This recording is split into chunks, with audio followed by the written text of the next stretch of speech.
За энэ уул Facebook хуудаснаа шууд дамжуулан хурц буй хурц асуудал нэвтрүүлгийнхаа 4 дахь дугаарыг үзэгч та бүхэнд өргөхөд бэлэн болоод байна.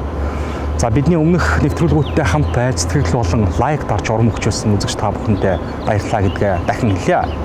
За та бүхэн манай Facebook хуудсанд лайк дарж нэгдснээр шинэ мэдээллийг цаг алдалгүй шууд хүлээн авч үзэх боломжтой байдаг. За манай Facebook хуудсанд нэгдэрэй гэдгийг дахин хэлье. Энэ бол бидэнд цааш нэвтрүүлгээ үргэлжлүүлэхэд өгч буй үзэгч та бүхний эрч хүч юм шүү.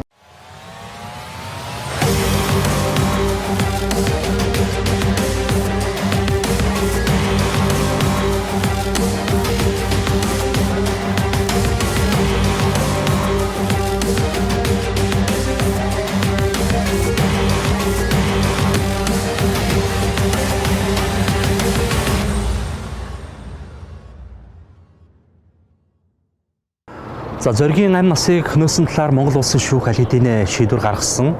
Тиймээс энэхүү шийдвэрийг давж ярих хэрэг хэнд ч байхгүй. Гэтэл зоригийн эрэг илэрсэнд монголчууд баярлсангүй. Үннийг хэлэхэд итгэсэнгүй. Яагаад тэрвэ? Яагаад гэвэл эргэлзэх шалтгаан байна. Хуульчдын ярьдгаар үндэслэл бүхий эргэлзээ байна. Магадгүй энэ эргэлзээг мухарлахгүй бол ард түмэн хязгаарч энэ хэрэг илэрсэн гэдэгт итгэхгүй байж мэднэ. За зориг агсны ам насыг хөнөөсөн хэрэг зөвхөн монголчууд ч биш, дэлхийн анхааралд байгаа. За олон улсын парламентын холбооны төлөөлөгчд Монгол улсад 2017 оны 9-р сард ажиллаж, зоригийн эргийн мөрдөн шалгах шүүх ажиллагаанд хөндлөнгийн хяналт тавьж ажилласан бөгөөд дүгнэлтээ саяхан гаргажээ. За олон улсын парламентын холбооны хүний эрхийн холбооны ерөнхийлөгч хадагта Фавзия Куфи хэлэхдээ улс төрийн нэр цэцгэлтэн зориг агсны хэрэг үнэн зөвөөр шийдэгдэнэ гэдэгт итгэж байлаа. За түүний хэргийн талаар мэдээлэл олох болон баримт материалтай танилцахад үнэхээр хүндэл гарч байсан гэж хэлж байсан. За ингээд сэтгүүлч Батбаяр миний би энэ удаагийнхаа хурц асуудал нэвтрүүлгээр олон улсын парламентын холбооны дүгнэлтийг та бүхэндээ танилцуулахаас гадна эргэлцээтэй асуудлуудыг хөндлөхөөр шийдэд байна.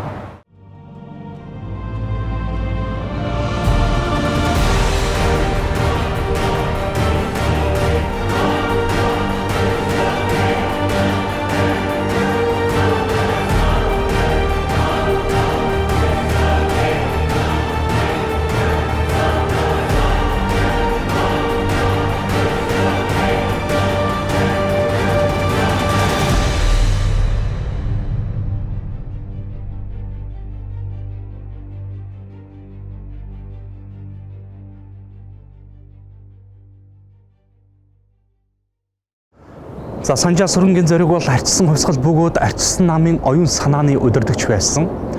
За түүнийг нийгмийн өөрчлөлт байгуулалтын төлөө нөхдөд урайлан тэмцэж ирсэн тэр өдрүүдээс эхлэн Монголын ард түмэн найдаж, итгэж, хайрлаж ирсэн билээ. Түүнд ямар ч улс төрчийн атаархах харизм, бас ямар ч ёс зүйчийн гайхуулах улс төрчийн эцэг байсан нь энэ өдрүүдэд ч тод харагдаж байгаа. За улс үндэстэн даяараа гашуудж байсан тэр өдрүүдээс хойш бүхэл бүтэн 20 жил өнгөрчихөж. Тэр үед гүйж явсан хүүхдүүд өнөөдөр төр төвшөлтсөж, тэр жил төрсэн хүүхдүүд өнөөдөр сонгол өгөхөр болчихож. За 1962 оны 4-р сарын 20 төрсэн тэрээр өдгөө амьд цэрүүн байсан болвол 56 нас яг энэ өдөр хүрхээр байлаа.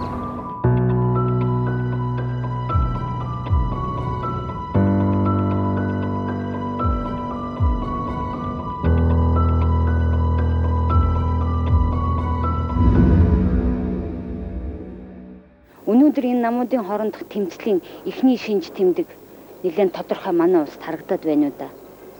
Аль аль нь Орос орныхаа төлөө байвал тэр тэмцлүүнийг аюултай биш. Гэтэл тэр нь тэрнээсээ халиад өөр нэг улсын сонирхолтой. Гүйл өөр нэг үзэл сурталын өөр орноос орж ирсэн тийм үзэл сурталын сонирхолтой хамтраад тэр сонирхлын үүднээс улс орны бодлого явуулах гад үзвэл тэр нь аюултай байна. Ганцхан зоригтой ч биш. Бас ухаантай. Хүнтэй нөхөрсөг. Ёстой нэг эр хүн шүү. Би ч бас сайн таньнаа.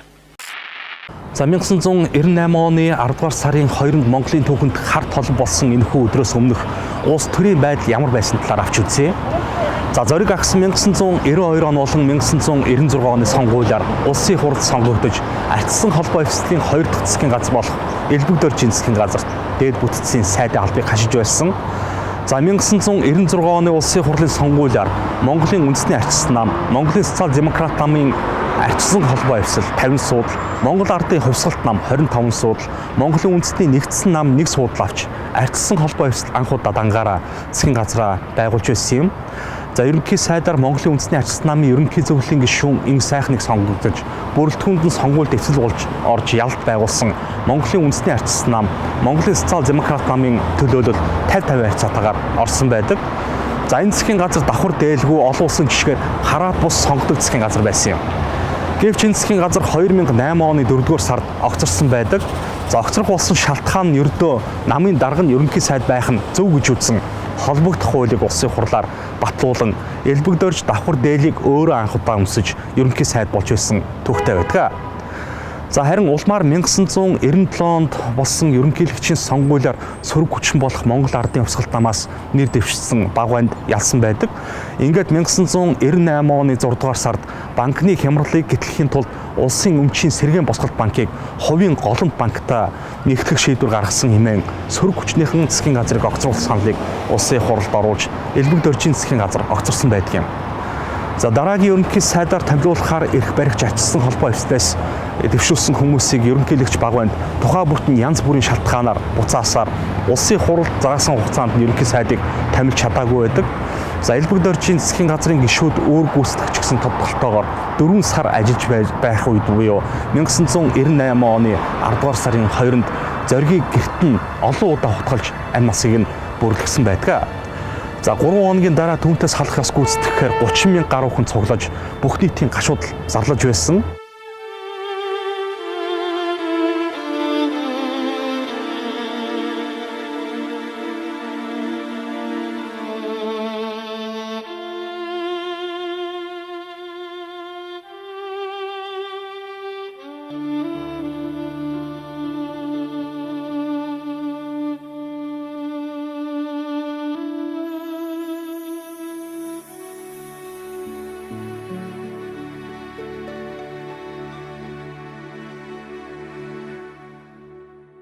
Зоригийн амь насыг хохирох зэрэг анх удаа 2000 онд олон улсын парламентын холбоонд ирсэн байдаг. Үүнээс хойш тус холбооных нь Монголд 3 удаа ирж ажилласан. Ингээд хамгийн сүүлд 2017 оны 9-р сард ирж ажиллахдаа зоригийн амь насыг бүрэлдэхүүн эргийг Монголын шүүх хууль хүчний байгууллага хэрхэн шийдвэрлэхийг анхааралтай ажиглаж, судалсан талаараа тайлан гаргаж, дүгнэлтийг Монголын зохих байгууллагуудад илгээсэн байдаг. За олон улсын парламентын холбоо 1889 онд Франц улсын Парис хотноо байгуулагдаж байсан бөгөөд өдгөө 169 парламент бус нутгийн 11 байгууллагыг игнэндээ нэгтгэжээ. За манай улс тус байгууллагын гишүүнээр 1962 онд элссэн бөгөөд энэ хугацаанд 29 удаагийн дээд хэмжээний уулзалтанд оролцсон байдаг юм байна. Гэтэл энэ байгууллагаас эргүүлсэн албан ёсны томилтын тайлан болон дүгнэлтийг өнөөдрийг хүртэл нуун дарагдуулж олон нийтэд мэдээлэхээс айс хийж байгаа нь зоригийн эргийг тойрсон хардлага эргэлзээг улам бүр нэмэгдүүлээд байгаа юм. Ингээд онц ноцтой баримт эргэлзээ таамаг дүгнэлтийг өөрт агуулсан олон улсын парламентын холбооны тайлангийн зарим хэсгээс үзэгч та бүхэндээ хүргэе. Тус дүгнэлтэнд зоригийн эргийг шийдвэрлсэн байдал нь тун эргэлзээдээ бөгөөд тагнуулын байгууллага яллагдагч 3 этгээдэг гүтхэн дарамт шахалт үзүүлсний улмаас тэд хэргийг хуурамч авт хүлээсэн байх магадaltaй гэжээ.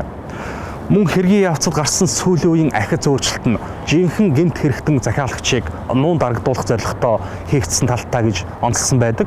Түүгээр зогсохгүй хэргийн талаар сонирхсан альва этгээдийг айлган сүрдүүлж дарамтлж байсныг олж тогтоосон байна. Заллага болох үед тухайн 3 этгээд бүгд маш залуу байсан бөгөөд Эрдэнэт хотын гэр хороолд амьдардаг байж, за тухайн үед тэдний боловсролын түвшин багаас гадна улс төрийн мэдлэг оролцсон огт байгаагүй. Мөн тэд Улаанбаатар хотод ирж үзээгүй байсан. За Амгаланбаатараас бусад нь өмнө нь гэмт хэрэгт холбогдож байгаагүй юм байна. Заллага болох үед Амгаланбаатар 16 настай байсан. Тэрээр түүнийг өчилж авсан гэр бүлд амьдарч байсан бөгөөд сургуулаа хайсан, ажил хөдөлмөр эрхэлдэггүй байсан. За Амгаланбаатар нь Содон Даржигийн хөрш Чимгээгийн хамаатан байжээ. За Содон Даржиан хэдэн насаар ахмад байсан бөгөөд хөдөө малчин байж, за тэрээр Амгаланбаатарын хөрш байсан ба тэд бие биенээ олон жилийн турш мэддэг байжээ. За Чимгээн тогоочийн ажил эрхэлдэг бага насны хүүхдээ гэртээ асарч байсан. За мөн Содон Даржи Чимгээ нарын нэр хэдийд мөрдөн шалгах ажиллагаанд гарч ирсэн тодорхой бус байгаа. Гэвч үйл явдлын дараах байдлаар өрнөсөн харагдаж байна. За үүнд Амгаланбаатар нь таксины жолоочийн амь насыг бүрэлдэхүүнээр барьцлагдан гин буруу тан тогтоогдож цаазын ял авсан байсан. За Амгаланбаатар 8 гаруй жил хоригдсны дараа гинт тагнуулын байгууллагын ажилтнуудад бусадтай нийлж зориг агсны 8 насыг хөнөөсөн хэмээн мэдүүлэг өгч эхэлжээ. За улмаар түүнд оногдуулсан цаазын ял 25 жилийн хорих ял болон хөнгөлөгдсөн байдаг. За тэрээр өөр бусад олон гэмт хэрэгтээр буруутайгаа хүлээмжшөөрч бусад хүмүүсийг бас давхар нэрлсэн ижил төстэй мэдүүлгүүдийг удаа өгч байжээ. За хууль сахиулахын ажилтнууд түүнийг бусдыг гэмт хэрэгт буруутгахад ашигладаг нь нэгэнт ил болсон. За тэрээр ялаа бууруулж шоронгоос гарахын тулд юу ч хүлээмжшөөрөхөд бэлэн байжээ. За түүний буруутайгаа хүлээмжшөөрсөн бусад гэмт хэрэгүүдийн талаар өгч байсан мэдүүлгүүд нь үнэн зөв, итгэл үнэмшилтэй тооцогдож байгаагүй нь их сонирхолтой. За зоригийн ирэг дээр энэ нэхэндээ мөн л ялгаагүй байв. Учир нь Амгаланбаатарын мэдүүлэгт үндэслэн содом дарчаа чимгээ нарыг 2015 онд баривчилж байдал гинэд өөрөөр ирэх хүртэл түүнийг тухайн үед зоригийн алгад буруутгаагүй байжээ. Гэтэл тэр гурвыг яллахад ашигласан нотлох баримтуудын ихэнх нэргээд Амгаланбаатарын анхны мэдүүлэг бүхий нууц баримт нотлохоонуудтай холбогдож байгааг төлөөлөгчид ойлгосон. Гэвч үүнийг баталж чадаагүй. Амгаланбаатарын худал мэдүүлэгт үндэслэн тагнуулын байгууллага содон дарчаа чимгээ нарыг үндэслэхгүйгээр буруутгасан бөгөөд ямар ч утгагүй нөхцөл байдал таарч тохирохгүй олон зүйлүүд байгааг төлөөлөгчид мэдсэн. За эдгээр хоёр хүний хувийн хэргийг харахад тэднийг уг хэрэгт оролцсон болохыг батлах ямар ч сэтэл үндэслэлийг төлөөлөгчид тогтоож чадсангүй. Эдгээр бас ямар амтны толгойг залгих гэж юм бол та. За хэргийг мөрдөж шалгаж хянан шийдвэрлэх үеэр хариулт авч чадаагүй маш олон асуултууд дагуулсан мэдээллийн дотор. За нэгэн хэсэг үеэс Амгаланбаатарын содон дарчаа чимгээ нарт шоронгоос зурвас текст мессеж илгээж эхэлсэн байна. За ихэнхдээ Амгаланбаатар өөрийг нь эргэж ирэх болон мөнгө авчирч өгөхийг хүсдэг байжээ. За улмаар тэрээр тэднийг болон тэдний гэр бүлийнхний гишүүдийг сүрдүүлж эхэлсэн бөгөөд зориг агсны аллагын эрхийг байнга дурдах болжээ. За энэ тухай гомдол ирүүлсэн гатал энэхүү үйлдэлийг зогсоох болон шалгах чиглэлд юу ч хийгдэг байна. За Амгаланбаатар нь уншиж бичиж бараг чаддгүй байсныг бодоход түүний утсыг тагнуулын ажилтнууд ашиглаж утасны цаанаас сүрдүүлэг явуулдаг байсан гэж үзэхэр байгаа. За мөн хамаатнууд нь утасны байршлыг тогтоох оролдлогуудыг хэд удаа дараа хийхэд байршлыг нь шоронд биш Эрдэнэт хотод зааж байжээ. Хүний толгойч хум бат гих зураг эргүүлчих янзтай. За содон дарчаа чимгээ нарыг баривчлахаас өмнө хэд хэдэн хачин чихтэй үйл явдлууд болжээ. За магадгүй эдгээр нь өөр бусад шалтгаанаар тэдэн зохиомжтой хэрэг тохих гэсэн оролдлогууд байсан байж болзошгүй. За тухайлбал 2015 оны ихэр нэгэн дэлгүүрт тагнуулын нууц ажилтан содон дарчааг өдөж зодоон эхлүүлсэн. Мөн чимгээг эмнэлэгт байхад нь түүний гэрийн гадаа цогц авчирч хайсан гэх мэт. За алга болсноос 8 жилийн дараа содон дарчаа чимгээ нарын хөрш шайл галт төмөрч чадаж ослын шалтгааныг захиргааны доголдлын үүдэлтэй гэсэн дүгнэлтийг албаны хүмүүс гаргасан байхад тэдийг уг галт төмрөөр далимдуулан аллагын хэргийн ул мөрөө устгасан хэмээн буруутгасан. За Эрдэнэт хотын цагдаагийн газар олигарх бүлэглэлийн хялтанд хараад байдгаар алдартай гэсэн мэдээллийг төлөөлөгчид мөн олж авчээ. Мөнчих нүгэл хийж байна та.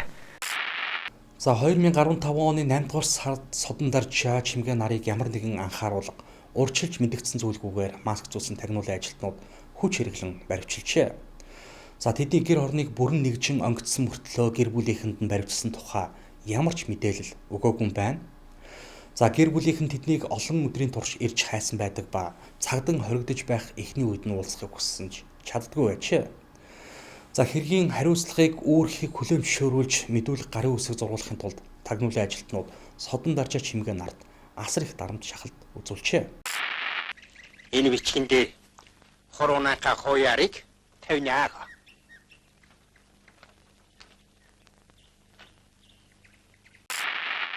За содон дарчааг баривчлах үед түүнд зориулж тусгай камер бэлдсэн байжээ. Тагнуулын ажилтан түүний хоригдож байсан камерт байн ирж түүнд хэрэгэвлээ. Эс бүгөөс хүүхдүүдтэйгээ дахин уулзахгүй шүү гэж хэлдэг байсан. За мөн тагнуулын ажилтан Амгаланбаатарыг түүний камерт оруулж удаа дараа зодуулсан байдгийн байна. За байцаалтын үеэр содон дарчаад хэд хэдэн удаа мансууруулах бодис өгсөн ба улмаар түүний эрүүл мэнд муудсан. За нэгэн удаа тагнуулын ажилтан содон дарчааг Улаанбаатар хотын нэгэн орон сууцанд авчран түүнийгээ зориг агсны гэр гэж хэлэн байрыг нь дүрслэхийг түүнээс шаарджээ. За чимгээг мөн адил хэрэг хүлээлгэх шаардан байнгын дарамтанд байлгаж байжээ. Амгаланбаатар Чимгээгийн хоригдож байсан камерт шөнийн цагаар орж ирэн түүний хэл амаар доромжилдог байв. За түүний гэр бүлийн гишүүдэд учруулсан болон учруулсаар байгаа занал хийлэл, айлган сүрдүүлэлт, дарамт шахалтыг маш олон жишээг төлөөлөгчдөд ярьсан байдаг юм байна. За Чимгээгийн охин 2016 оны 8 дугаар сард с жиг бүхий машины ослоор нас баржээ. Хэдийгээр нотлох баримт байхгүй ч гэсэн гэр бүлийнх нь үүнийг зүгээр нэг тохиолдол байсан гэдэгт итгэдэггүй. За осолдсон машин замаасаа гарсан, өөр машин байгаагүй. Жолоо барьж байсан хүн амьд гарсан боловч Чимгээгийн охин нас барсан. За жолооч ослыг санаатаагаар үйлдсэн учраас тэр ослоос хойш тэрээр ор сургаггүй алга болсон гэж Чимгээгийн гэр бүлийнх нь үзэж байв. За жолоочийн цагдаад мэдүүлсэн мэдүүлгээр бол охин дугуйн доогуур орж өөрөө осол гаргасан гэжээ. За мөрдөн шалгах ажиллагааг үргэлжлүүлээгүй юм байна. За тагнуулын ажилтнууд гэр бүлээс нь урдж охиных нь үхлийн талаар чимгээд мэдгдсэн бөгөөд хэрэг хүлээсэн мэдүүлэгт гарын үсэг зурсан бол ийм зүйл болохгүй байсан гэж түүн хэлсний гэр бүлийн гишүүд төлөөлөгчдөд мэдээлсэн байна. За Чимгээг охиныхоо оршуулганд оролцох зөвшөөрөл хүсэхэд түүнийг мөн хэрэг хүлээлгэхийг шаардсан дарамтлсан байх магадaltaй гэжээ. Худлаа. Шал худлаа. Мөн энэхэ дахин давтагдахгүй юм шүү. За содон даржаа алгыг хэрхэн үйлдсэн талаараа тайлбарлаж буй дүрс бичлэг бүхий зарим нэгэн нотлох баримтууд үндэсний телевизээр цацагдсан. За тэрхүү дүрс бичлэгт гар утас ашигласнаа дурдсан үнэмшлэхгүй бөгөөд тухайн үеийн байдалтай тохирохгүй өөр олон зүйлүүд байсныг төлөөлөгчид мэдчихэ. Өмнө нь болохоор тэр энэ байрны энэ талаас нөгөө булан тариад нөгөөдөг чинь хурж ирж гин гэж энэ ажилласаа нөгөө зориг хурж ирж гин гэж нөгөө содон дарж уцаар ярьж байхдаа нөгөө авгагийн амьд үлдээгээрээ гисэн шүүгээд надад тэгсэн байхгүй. Энэ насны төчний байтугай. Хойд насны төчний бүр таа. Маа. За тэртээ 1996 онд Mobicom үүрэн холбооны үйлчлэгийг монголчууд бидэнд танилцуулж байсан үеэс даруй 22 жил өнгөрч гар утас гэж бидний амьдралын салшгүй нэг хэсэг болтлоо хөгжсөн билээ. За хүмүүс өнөөдөр гар утасгүйгээр өөртөө төсөөлж чадахгүй болсон. За тэгвэл 1995 онд Монгол Улсын засгийн газраас хөдөлгөөнд холбооны үйлчлэгийг эрхлэх лиценз олгох тендер зааснаар үүрэн холбооны үйлчлэгийг нэвтрэх боломж бүрджээ. За Mobicom нь 1996 оны 3 дугаар сарын 18-ны өдөр GSM технологи суурилсан үүрэн холбооны үйлчлэгийг Улаанбаатар хотод нээсэн байдаг. За анх үүрэн холбооны үйлчлэгийг нэвтрүүлэхдээ ихэнх хэмжээний хөрөнгө зарцуулах шаардлагатай байсан бөгөөд хэдэн хүн гар утсаар ярих боломжтой талаар ямар нэгэн баримжаад хаамаг байхгүй байлаа. За хэрэглэгчийн хамрах хүрээнд засгийн газрын томоохон байгууллагын удирдлага болон бизнесийн компани захирлууд ашиглана гэж тооцоолж байсан гэдэг. За учир нь үйлчлэгээ гар утастайгаа хамт худалдаа авахд $1200-аас $1300 байжээ. Ийм бизнесийн гарааны жил буюу 1996 онд Mobicom үйлчлэгээр алдаг оног ашигладаг 889 хэрэглэгчтэй байсан байлаа. За харин 1997 он гэхэд 3000 хэрэглэгчтэй болж улмаар урьдчилсан төлбөрт үйлчлэгээ 1998 оны сүүлээр нэвтрүүлснээр 6885 болж өссөн байдаг юм байна. Хүн утгахгүй юм тийм ээ. За. Тэр утгасан шахаа дараа нь араас нь шахаа сайд. За. Тэгсэн чинь парногоор боочгоос юм шиг ингээд болохоор тоо хүмүүс олсон юм. За. Юу ч юмгүй өдөртөө дэвсэн. За түүнийг албан шахалтаар уг бичлэгийг хийлгэсэн гэдэгт гэр бүлийнх нь бас итгэлтэй байсан. За Чимгээгийн хувьд хатуу хэрцгий дарамт шахалтыг үл хайхран хэрэгт ямар нэгэн байдлаар оролцсон гэдгийг өөрийн зүгээс үргэлж үгүйсгэж няцааж иржээ. Эмэгтэй хүн гэдэг чинь эмэгтэй л хүн юм шүү дээ. За дээрх нөхцөл байдлаас харахад нууц баримт нотлохоо гэж нэрлэгдэж байгаа зүйлүүдийн ихэнх нь тагнуулын албаных нь олон жилийн туршид санаанаасаа зохиосон хуурамчаар үйлдсэн байх магадaltaй гэж олон улсын парламентын холбооноос үзсэн байна. За тагнуулын байгууллага шүүхийн өмнө юуг ил болгож юуг нууцлах тухай шийдвэр гаргах нь онцгой эрхийг данхаараа адилдаг. За хавц тэргийг бүхэлд нь нууцлаас гаргахаас нааш эрх мэдэл албан тушаал ноцтойгоор уруулан ашигласан байж болжшгүй тагнуул хууль хүчний байгууллагуудын ажилтнууд үүнийхөө төлөө хариуцлага хүлээхгүйгээс үл барна. Монголын ард иргэдийн үндсэн эрхийг зөрчсөн дээрх үйлдэлүүд үргэлжлсээр байх болно гэдгийг олон улсын байгууллагаас сануулсан байна. За ийм тохиолдолд зоригийн аллагын талаарх үнэн хязгаарч илэрхэхгүй. За өнөөдөр Монгол зоригийн хэрэг шиг юм болвоо гэх мэт хэллэгүүд их ихэн хэрэглэгдэх болсныг төлөөлөгчид онцлсон байна. За эдгээр нь чи алга болж болно. Хэн ч үүнийг хязгаарч мэдэхгүй гэсэн утгатайж за олон улсын парламентын холбооны төлөөлөгчид зориг агсны эрхийг алдаа маадахтаа шийдвэрлсэн нь Монголын ирээдүйд аюултай жишг тогтож буй гэж үзсэн байна.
Бид олон тавуугийн дург болсон шүү. Өндгөргүй л гэдмэд. За олон улсын парламентын холбооноос гаргасан дүгнэлтийг та бүхэнд танилцуулж дууслаа. Харин энэхүү зоригийн эрэг дээр эргэлзээтэй байгаа асуудлуудыг одоо цааш нь хүндье. Хэрвээ үзэгч та бүхэн одоо миний ярих сэдвүүд дээр одоо ярих зүйлүүд дээр ямар нэгэн асуулт нэг бол өөрийн мэдж байгаа зүйл байх юм бол манай нэвтрүүлгийн доорх сэтгэгдэл доор бичиж болно. Нэг бол над руу мэйл явуулж болно. За энэхүү эрэгтэй холбоотой байж болох 10 хүн аймны хэрэг байдаг. За энэ талаар News Segment 2011 онд ингэж бичиж байжээ. За хэргийн газар анх очиж булганаас байцаалт авч үзлэг хийж байсан цагдаагийн хушууж усанд унаж нас барсан. За зоригийн анхны эхнэр байсан бүсгүй цонхоороо унаж амиа алдсан. За хоёр алуурчныг байшингаас гараад гүйж байхыг хараад нэгийг нь таньсан төдийгүй болдоо химэн нэрээр нь дуудсан. Маш чухал гэрч одоо учир битүүлгээр сураг алдарсан. За хоёр алуурчныг зоригийн гэрээс гараад шатаар санд минь дуруудан гүйж байхыг харсан. Хоёр залуугийн нэг нь тамлагдаж нас барсан. За энэ залуу амьдралынхаа эцсийн мөчийг хүртэл энэ хэргийн бүх учрыг булган л мэднэ гэж байсан. За дархны цагдаагийн Ахмад бусдад хэрцгээгээр алгдсан байдаг. Энэ Ахмад зоригийн хэрэг дээр ажиллаж байсан тогтоогддог. За хэрэг гарах үед хууль зүйн яамны сайд байсан Бачулан өвчний улмаас нас барсан. За хэрэг гарахын өмнө Монголд орж ирээд хэрэг гарсны маргааш нь хэлээр гарсан мөрөн химээх өвөр монгол залуу гадаадад яг зоригийн аллагын төстөөгөөр алуулсан байдаг. За хэргийг хянаж байсан прокурор Дарижов учир битүүлэг шалтгааны улмаас амиа алдсан. За мөн энэхүү мэдээлэлд хоёр алуурчныг харсан таксины жолооч мөн сураг алдарсан гэж байгаа. Харин бидэнд олдсон нууц мэдээллээр тэрээр 2013 оны 1-р сарын 17-нд цагдаагийн байгууллагад эдгээр хоёр хүнийг хаана буулгасан талаараа газар дээр нь очиж үзүүлсэн бөгөөд мэдүүлгийг цагдаагийн төв байранд өгсөн байдаг. Харин яг тэр өдөр нь ерөнхийлөгч Элбэгдорж улсын хурлын хаалт тач хуулган зарласан байдаг. За үүгээр юу ярьсан талаар тодорхой бус. Үүнээс хойш зоригийн эрхтэй хамааралтай байж болох үйл явдлуудыг томилон та бүхэндээ хүргье. За зориг агсны дүү оюун 2015 оны 3 дугаар сард улсын хурлын тусгай хяналтын хороонд зоригийн эргийг дахин шалгуулахыг хүссэн байдаг. Үүнээс харахад зоригийн хэргийг өмнө нь хаасан байсан бололтой. Өнгөрсөн жилийн 3 шатны шүүхээр орсон тэр асуудалтай манай гэр бүл тодорхой байр суурь илэрхийлсэн. Нэгдүгээрт шүүх хуралдааныг нээлттэй явуулаач. Энэ хэргийг бас нээлттэй болгооч гэж шүүх хуралдаан нээлттэй болоогүй. Гэхдээ энэ хэргийн материалыг бол ер нь нээлттэй болох шийдвэрийг засгийн газраас гаргасан тухайд бас нямд орж санаачлаа. Тэрийг бол би зөв гэж бодож байгаа. Гэхдээ одоо бол тэр нь бас ажил хэрэг болов. Өөрөөр хэлбэл тэрэн дээр та нар бас яг холбогдох байгууллагуудаас нэг мэдээлэл асуугаасаа гэж бодож байна. Гэтэл тэр хавц зэргүүд нээлттэй болж иж эргэлзэх ёстой юм уу? Эсвэл шүүх цагдаа прокурор нь зөв шийдсэн юм уу гэдгийг олон түмэн хуульчлан дэнслэх хэрэгтэй болох байхгүй юу? Тэгэхээр тэр л их чухал гэж бодож байгаа. Тэгэхээр тэрэн дээр тэр өнгөрсөн жил 3 шүүхээр шийдэгдсэн ирэг дээр бид нар эргэлзсэн хэвээр байгаа учраас одоо ер нь аль болох зөв явж байгаа болов үгүй гэдэг дээр бас санаа зовж байгаа. Мэдээж захиалагч нь олдоосоо гэж бодож байгаа. Битээ яг жинхэнэ хийсэн хүмүүс нь ял битээ завшичаасаа гэж бол бид нар бас бодож байгаа. Дараагийн санаа зовж байгаа бол бас яг хийгээгүй хүмүүс битээ илмэгчээсэ гэдэг санаа зовж байна. Тэгээд энэ шүүх цагдаа зөв яваасаа гэдгийг бол бас шаардмаар байна. Хүсэж нэг санаа зовж байна. Мөн 2013 оны битүүний өдөр чухал сегмент сайтад зоригийн алуурчдыг Америкийн эцэс улсын тусгаагийнх нь барьлаа гэж мэдээ гарч тэр хэдэн өдрүүдэд шуугиж байсан. За одоо энэ мэдээллийг Google-ээр хайхлаар илэрч гарч ирэхгүй байгаа. За өмнө нь энэ талаар их олон мэдээлэл гарч ирдэг байснаас яагаад алга болов? Энэ мессеж хэн зориулж тавигдав?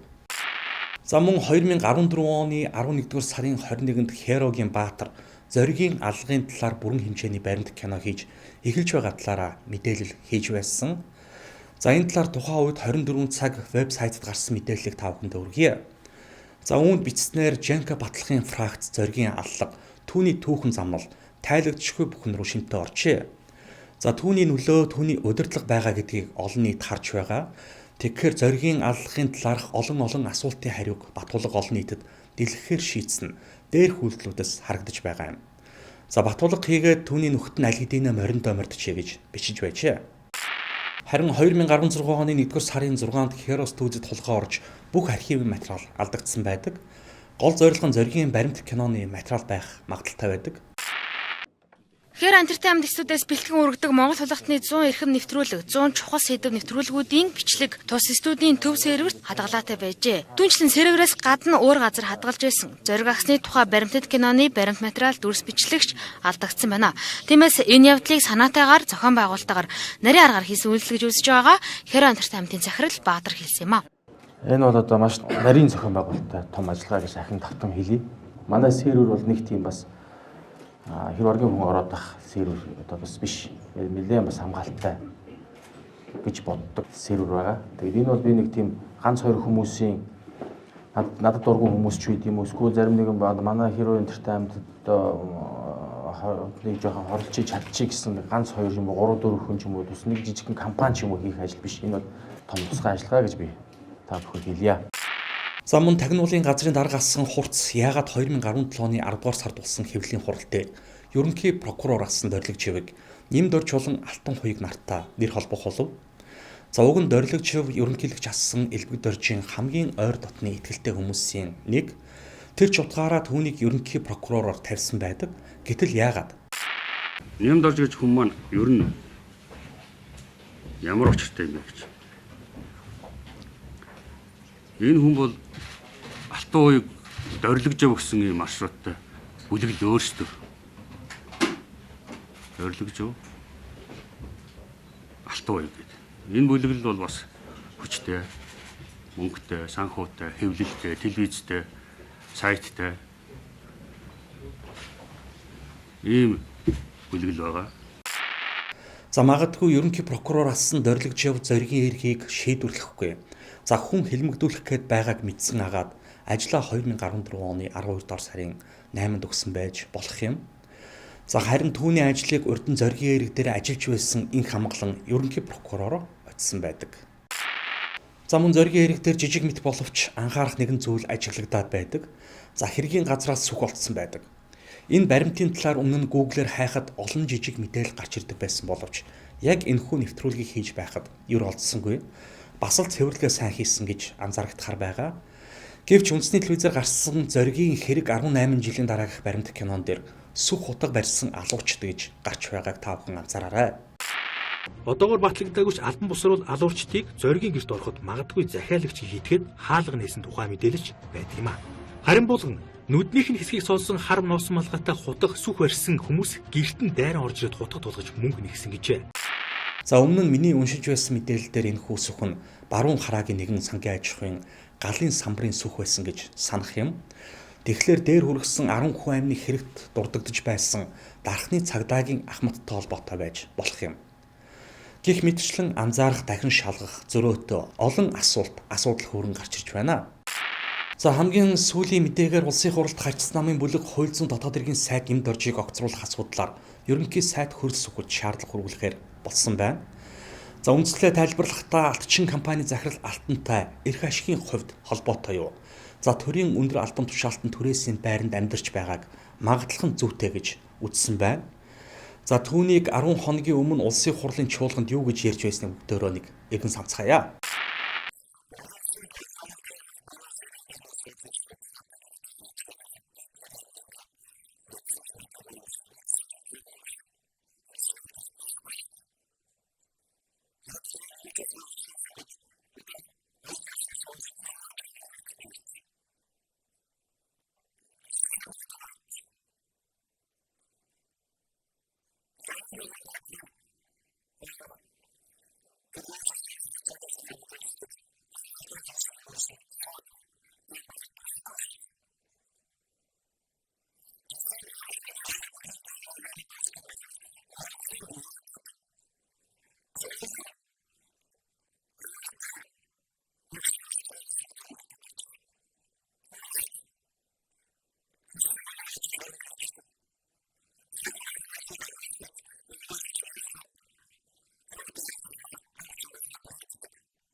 За мөн өнгөрөх 7 хоног зоригийн эрэхтэй холбогдуулан зоригийн хамтран амьдрагч байсан булганд шинээр цугларсан нотлох баримтуудаар үндэслэн прокурорын газраас ялагдагчаар татаж эрүүг эрэг үүсгэжээ. Ерөнхий газрын мөрдөн шалгах хэлцээс цагдаагийн ерөнхий газрын мөрдөн байцаах албатай хамтарсан ажлын хэсгээс шалгаж байгаа. За улсын хурлын гишүүн дэд бүтцийн сайдын үүрэг гүйцэтгэгч асан. За Санжаа Сүрэнгийн зоригийн амь насыг охироосон. За эрүүгийн дугаартай хэрэгт за уг хэргийг зохион байгуулсан за захиалсан үйлдэлийг шалгах ажиллагааны явцад шинээр цугларсан нотлох баримтуудаар за зоригийн хамтран амьдрагч булганыг өчигдөр буюу 2018 оны 4 сарын 18-ны өдөр за эрүүгийн эрэг үүсгэж за прокурорс ялагдагчаар татаж за улмаар ялагдагчаар татсан тогтоолыг танилцуулж байцаалтсан. За одоо бол хэрэгт мөрдөн шалгах ажиллагааг үргэлжлүүлээ явуулж байна. Төрийн болон Монгол Улсын төрийн болон албаны нууцын тухай хуулиар за төрийн нууцын баталгааг бол нэг л удаа авдаг. За өмнө нь шалгагдсан хэрэгт бол булганаас нууцын баталгааг авсан байсан. Учираас одоо өчигдөр дахин түүнээс нууцын баталгаа гаргуулж авах шаардлагагүй.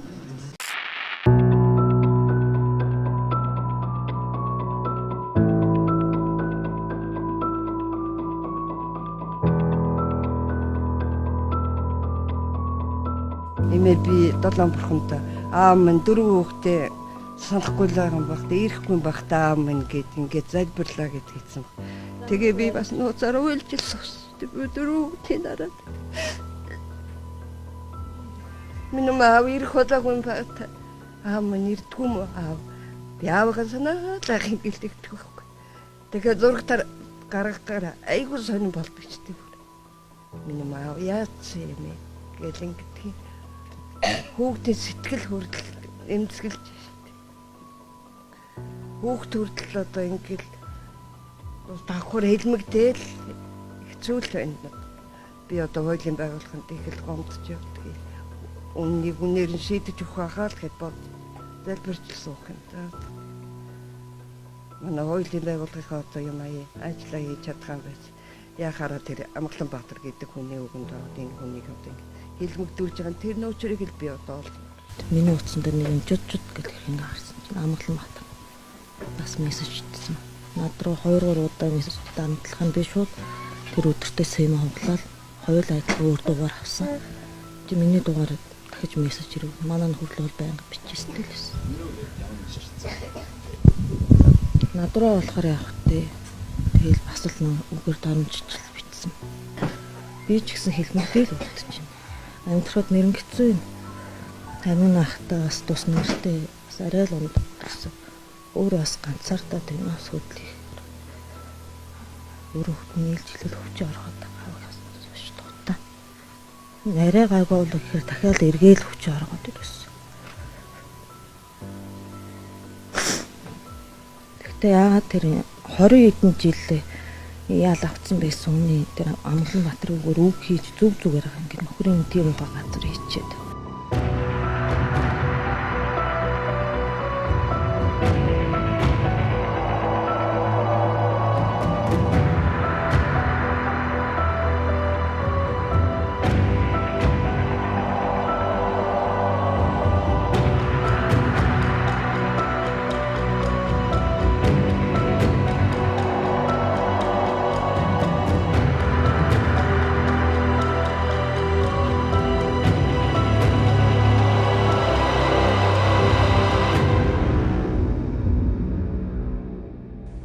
Амгаланбаатар гэдэг хүн 2998 онд 16 настай байсан. Гэр бүлийнх нь хүнэрч хот руу ч орж үзээгүй хүн. Тэр хүн зоригийг би алсан юм 16 таатай гэж ярьж байна. Тэр хүн 25 жил ялтай хүн амны хэрэгтэн байсан. Тэр хүнийг авчирч тагнуулынхын хүчээр хэрэг хүлээл гэж байна. Ингэж болдгийм үү? Ийм төрч ёс гэж байдгийм үү? 3 хүүхэдтэй чимгээ гэдэг, 3 нялх хүүхэдтэй чимгээ гэдэг хүн Дорн говь аймгаас ирээд зоригийг алсан гинэ. Ийм үлгэр байдгийм үү? Үлгэрт ч юм байдгүй. Ийм юмыг манай хууль хяналтын байгууллагын хийчээд элбэгдэрж мэегийн бүлгэлэл хийлгчээд сууж яана. Үнэн удахгүй илэрнэ. Энэ олон хэлмэгдүүлсэн хүмүүсийн чинь сүнс босч ирнэ. Хүний амь үнэтэй байдгийм аа. Өнөөдөр энэ мафийн бүлгэлэл Монголыг дийлж байгаа мэт харагдаж магадгүй. Гэхдээ амнасаа алдсан хэлмэгдсэн хүмүүсийн сүнс үр хөвгтүүд эцсээ хүртэл явнаа. Тийм байхгүй гэдэг хэлээ тий.